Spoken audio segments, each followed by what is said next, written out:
Yo, what it is, you know what it is. It's your man, King Musa. Welcome to the Cheat Sheet, the podcast where we decode success for creators, professors, and business owners. I'm your host, King Musa, and today we'll be exploring strategies and insight to elevate your game and set you on a path to success. Today, we have a very special guest who truly embodies success, Dr. Lorenzo Smith, the Provost and Executive Vice President for Stephen F. Austin State University. Before we dive into our conversation, let's learn a little bit about him.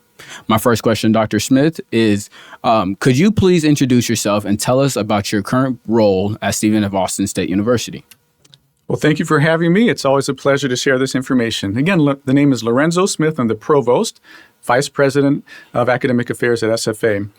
I would say in a nutshell, my responsibility is to oversee the academic enterprise of the university, and that involves teaching, research, service, and a creative activity. So it's a short list, but it's a lot of responsibility. Right. Yeah.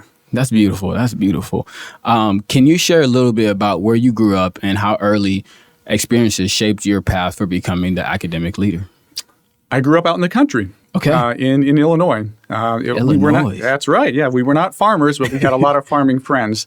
I would say one of the things that really shaped my life is, my father had a lot of expectations with respect to tackling projects on your own. Right. And so at the age of 10, 11 years old, I was fixing tractors, fences, feeding the chickens, and doing all the things that I think helped shape my responsibilities for today.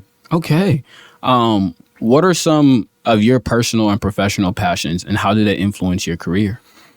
I love sports. I used to be good at sports. What sport did you play? Basketball, baseball, tennis, you name it. I'll do anything. Varsity tennis.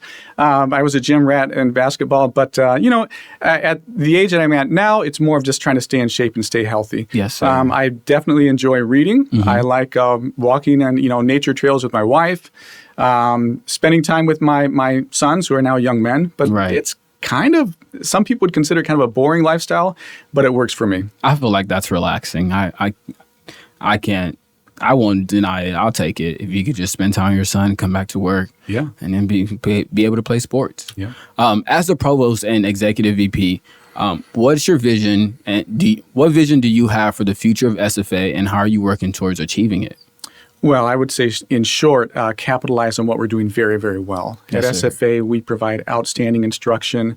We engage in outstanding research, and it begins with the staff and faculty at SFA. So oftentimes administrators think about doing all these grand things, and it's hard to resist, but sometimes you just have to look at what's working really well and grow that. We do have some pie-in-the-sky visions for where we want to go, but primarily we want to scale up what we're doing very, very well. I like that.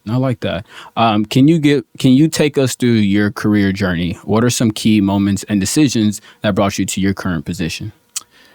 I would go back to my freshman year at the University of Illinois Champaign. Okay. And I wanted to become an engineer. And that was until I saw a professor speaking in front of 350 people. And I thought, doggone it, I don't want to just become an engineer. I want to teach engineering. Ooh. And so for my freshman year, that was my mission, my plan to become a professor and teach engineering. So that kind of shaped my path forward. And I was fortunate enough to be able to have that dream realized. And then you never, ever, at least most people don't ever plan on being an administrator. Yeah. They don't plan on being a chair, a dean, a provost, or a president. Right. You kind of stumble into it, but you fall in love with it more often than not. And that was my case. Nice. So did you end up changing majors when you was at Illinois? I did not, although that's very common and nothing wrong with that. But I began with mechanical engineering, and then that's how I ended up. So how did you end up getting to SFA? The path was I graduated from the University of Illinois Champaign with my bachelor's, and I went to the auto industry, worked for a Ford Motor Company, took night classes at Wayne State University right in the heart of Detroit, got my master's degree, and then I took a big leap of faith and quit my job, my wonderful job at Ford Motor Company. Told my then fiance I'm going to go get my PhD at Michigan State. Nice. And so I got the PhD at Michigan State. But I always wanted to be that professor, remember, as I mentioned before. Right. And so then I found my way back to industry for a few years and eventually got my first break at Oakland University in the state of Michigan as an assistant professor. Okay. From there, I went to California. From Oakland University, I became the associate dean there of engineering and computer science, and then California State University, Sacramento, as the dean of the College of Engineering and Computer Science. And then here at SFA. It was a fantastic journey. It's been a lot of fun. I was about to say, that's a journey right there. Yeah. Okay. Every career has its challenges. Could you share any instance of adversity that you faced and how did you overcome it? I know you talked about, going back for the PhD, but was there any adversity you had to overcome? I think, Musa, one of the greatest challenges for administrators, or really anyone, whether you're a student or not, is not so much the technical problem, it's managing relationships. Yes. And when people fail, it's usually because they fail in managing a relationship. And so that's always been a challenge for me. It's something that, I always have to kind of work on. Right. It doesn't always come naturally, and you have to be humble, and you have to be able to look at yourself in the mirror and recognize your faults and limitations. So that's always a challenge for me, is making sure that I look at myself and manage those relationships. And so far, I've been certainly not perfect, but I've been doing pretty well in that. Yes, sir. What would you say is your style of leadership and your style of communication? In terms of leadership, I very much value setting a vision, having a mission, a vision, and a plan, so to speak. I call it an action plan at SFA. And then once you do that, you surround yourself with people who are very capable, and I have that with the deans and my associate provost and the academic unit heads. And then you work very hard to give them the resources they need, and oftentimes, Musa, get out of the way. Right. Let them do what they do really well, but give them the resources, do the downfield blocking, work with them in developing that mission, and then get out of their way. I like that. Yeah. And as far as communication, how do you keep communication? Many different forms. Email, obviously meeting people face to face. I would say that's probably one of my weaknesses. I don't think I communicate well enough. Okay. I have to work really, really hard on it, and that's something that I try every day, but I think I have a lot of room for improvement in that area. Yes, sir. No, there ain't nothing wrong with that. I feel like you first said it in your leadership. I mean, when you give people the room to kind of grow and things like that, they don't feel like they have somebody hovering over their shoulders, so it gives them the opportunity. The landscape for higher education is constantly evolving. What changes do you think are most important for students and faculty to be aware of? Oh, my goodness, so many. I mean, first, if you just think about technology, with artificial intelligence, I know students struggle oftentimes, and faculty struggle with the use of generative artificial AI. Right. And how do you manage that? So the technology is one. One is the demographic shift. The enrollment is changing. Yes. In the state of Texas, overall, the enrollment is growing. But in Deep East Texas, it's not growing strongly. In fact, it's actually declining in our area. And so we have to work very hard to maintain that enrollment, and we're doing that. We're successful at that, but it's always a challenge.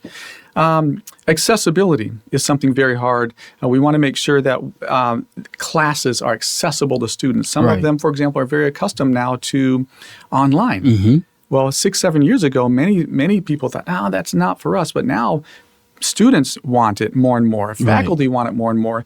We have to find that right sweet spot for SFA, but an evolving landscape also with respect to industry. Yes, sir. They have changing needs. And so the curriculum is informed in part by listening to industry, not driven by industry, but having our ear at what industry wants out of our students. We have to be responsive to that.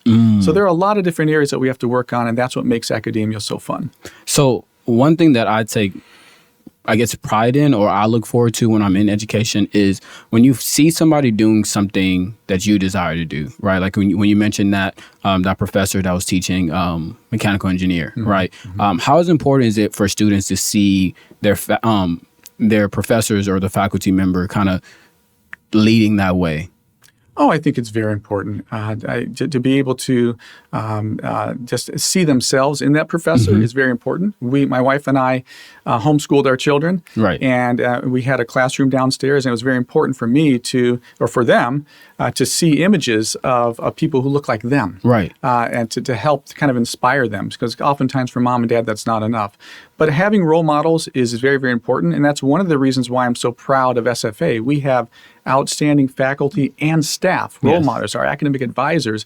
They're like me, not perfect, but they're hardworking, dedicated, and we're seeing a lot of progress. They're excellent role models overall for our students. Yes, sir. I love that. What is one key lesson you learned in your career that you believe is crucial for others to understand? Well, there are so many, but you asked for one. So I will just say, I'll probably give you two. Okay. Give me as many as you need. Well, that's fine. There's a lot, but first I would say always have some sort of moral compass. Okay. Okay. And for me, I'm a Christian, but whether you're a Christian or not, I think it's so important for people to have some sort of compass in their life. Yes, sir. Something that they're going to submit themselves to, because life will throw you left and right, up and down. It's so important to be able to have something stable to look to. That's Right. point one. Point two, I would say, is do your best. And it sounds so simple, but oftentimes people sometimes feel down Right. by not being able to accomplish what they see in the internet, for example, or on the social media. My father always said, if you do your best, that's what matters most. And I really appreciate that point. So do your very, very best, have a moral compass, and I think that people will be on the right track. I love it. I have another show that I do with the Dean of Students called The Hub Hero. And something we kind of going on that same level is the spiritual wellness kind of plays a part of who am I in this bigger picture, that uplifting part, but also knowing that not being afraid to fail is something like willing to try things, figuring out it's not for you, figuring out it does work for you, things like that. I feel like once students kind of understand that, it allows them to know, okay, cool. It's not just me striving for perfection, but I can learn on the way. It's going to continue to show me who I am and where I'm growing to. Yeah, absolutely. Yes, sir. Finally, what advice would you give to aspiring academics or professionals looking to make a significant impact in their field? Well, I think it's important for them to take care of themselves first. I always say, when I speak to students, I give them 3 points. One is to sleep sufficiently. Maybe you've heard me say that in one of my talks, but what do I mean by that? That is, give yourself rest. Okay. Life is hard. And so make sure you give yourself the opportunity to recharge. And so when I say sleep sufficiently, that's what I mean. You work hard during the day, but give your body and mind rest. Right. Second would be eat responsibly. Yes, sir. Yes, physical food that goes in your body, but also what goes into your mind. So sleep sufficiently, eat responsibly, and then I also say exercise vigorously. Man, right? You sound like a coach. No, absolutely. It's so important. You exercise your body, but you also exercise your mind. Stretch your body. And then finally, so I say, sleep sufficiently, eat responsibly, exercise vigorously, and have fun with impunity. Absolutely. Take time to have fun, whatever it is. I think if you focus on those things, you'll be successful overall, again, with that moral compass in your career. Yes, sir. So the academic year is about to start in about less than a month. Yes, it's the 25th, so 26th of August we get started. What advice would you want to give to the incoming freshmen, the students that are already here, things like that? Exercise wisdom. All our students are very capable academically, but not everyone, and perhaps even including myself when I was that age, in taking good advice. Right. So when your staff members, the advisors, when the faculty advise you to go to the ARC, for example, go to the Student Success Center, connect with student groups, listen to Dr. D's. Yes. These are so critical. Just so I would say exercise wisdom, things that actually students know. Right. They know it, but to be able to exercise it and do it is one thing. So that's something that is exercise that wisdom. And then do the little things, Musa. The little things, right? You pay attention. Pay attention to the small things. I learned things. that the hard way. Oh, boy. You got to tell me about that. So last fall, by the end of the semester, I'm returning back to school from just spending some time outside of school and living life and things like that, personal training. But needed to come back because without that degree, you're lacking, right? But when it came to my test, I'm acing my test, right? But that homework grade, that's where everything started pulling from. That's where everything started pulling from. And I feel like the little things it's going to class, completing the homework. Those are the things that built up to the test. But that's not going to practice as an athlete and things like that. And you're expecting to come on game day and start. That's just not going to work. So I understand what you mean by those little things, boy. Yeah. Absolutely. Yes, sir. So I appreciate you for the advice. Thank you to our amazing guest, Dr. Lorenzo Smith. Sorry about that. for sharing his wisdom with us today. Remember, success is a journey, and the cheat sheet is here to help you along the way. Subscribe to our podcast and connect with us on social media and join our community. Until next time, this is King Musa signing out. Stay inspired and successful.